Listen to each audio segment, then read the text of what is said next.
नाशिक महापालिकेत अखेर भाजप आणि शिवसेनेचं ठरलं. भाजपच्या हिमगौरी आडके महापौरपदी तर शिवसेनेचे विलास शिंदे यांची उपमहापौरपदी निवड. तर विरोधी पक्षाच्या बाकावर ठाकरेंची शिवसेना बसणार असल्याची माहिती. नागपूर महापालिकेसाठी आज उपमहापौर, महापौर आणि स्थायी समितीच्या 16 सदस्यांची निवड होणार. या संदर्भातील शहरातील सुरेश भट सभागृहात पहिली बैठक पार पडणार असून स्थायी समितीमध्ये भाजपचे 11, काँग्रेसचे 4 तर एमआयएमचा 1 नगरसेवक निवडला जाण्याची शक्यता.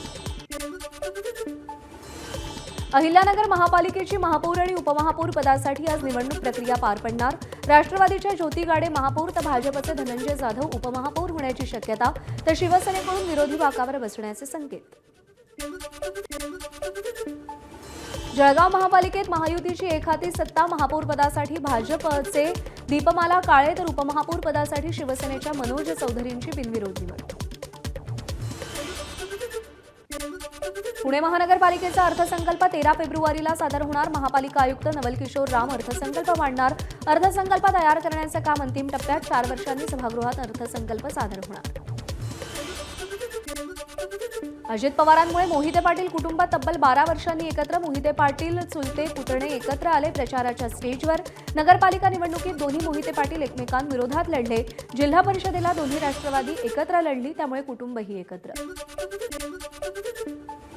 रायगडमध्ये राष्ट्रवादीचे प्रदेशाध्यक्ष सुनील तटकरेंची साथ सोडलेल्या रमेश मोरेंना मंत्री भरत गोगावलेंकडून जिल्हा परिषदेसाठी उमेदवारी. यापूर्वी रमेश मोरेंच्या पत्नीला 2 वेळेस उमेदवारी मिळाली होती, तर दोन्ही वेळेस त्या विजयीही झाल्या होत्या. शिवसेनेचे विधानसभा मुख्य प्रतोद सुनील प्रभू यांच्यासह 9 सदस्यांची विधिमंडळाची समिती स्थापन. दौऱ्यावेळी आमदारांचे आचरण कसं असावं यावर विचारविनिमय करण्याची समिती असल्याची माहिती. समितीच्या प्रमुखपदी भाजप आमदार चेनसुख संचेतींची नियुक्ती.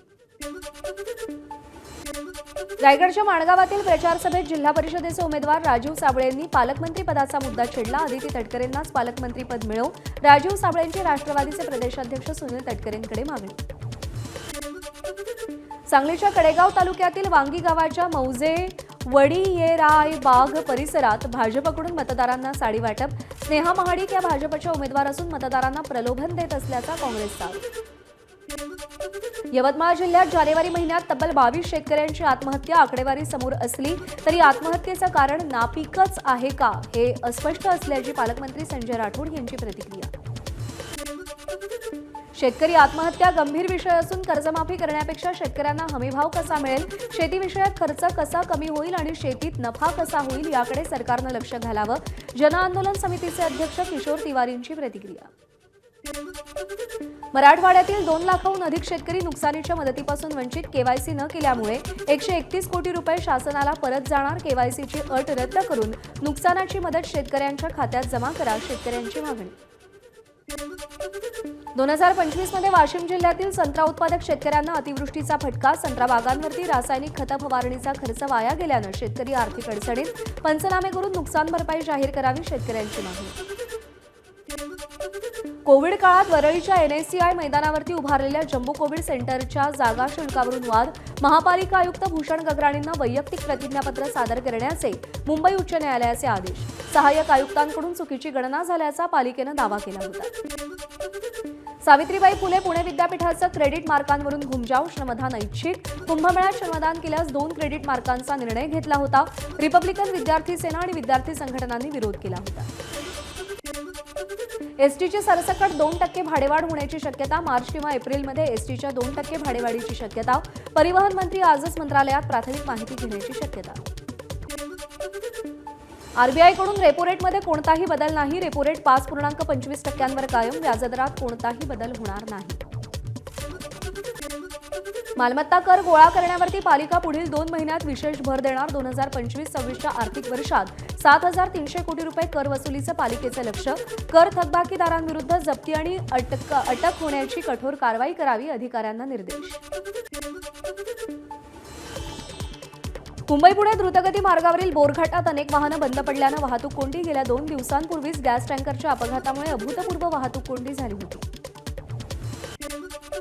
गोरेगाव मुलुंड लिंक रोड प्रकल्पात 1039 झाडांची कत्तल. भरपाई म्हणून वृक्षारोपण करण्यासाठी मुंबई किंवा आसपासच्या भागामध्ये 24 एकर पर्यायी जागा शोधा. सर्वोच्च न्यायालयाचे मुंबई महापालिकेला निर्देश.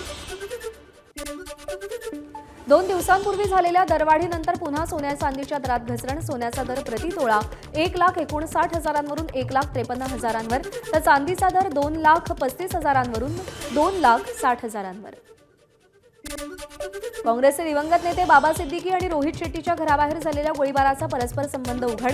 या दोन्ही प्रकरणातील आरोपींचा म्होरक्या हा गँगस्टर शुभम लोणकर असल्याचं पोलीस तपासात समोर.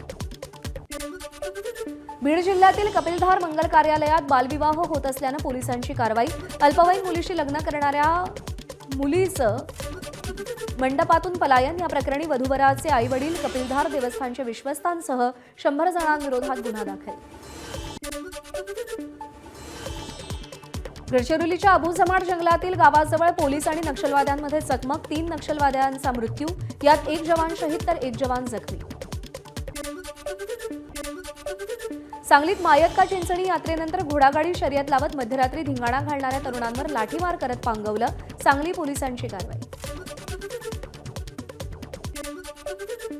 पुण्याच्या वानवडीमध्ये पुलावरून कार अनियंत्रित होऊन नाल्यात कोसळली. लष्करी अधिकारी आशिष कुमार यादव यांनी नाल्यात उतरून जखमी चालकाचे प्राण वाचवले. गाडीतील 1 ते 1.5 लाख रुपयेही प्रामाणिकपणे कार चालकाकडे सुपूर्द केले.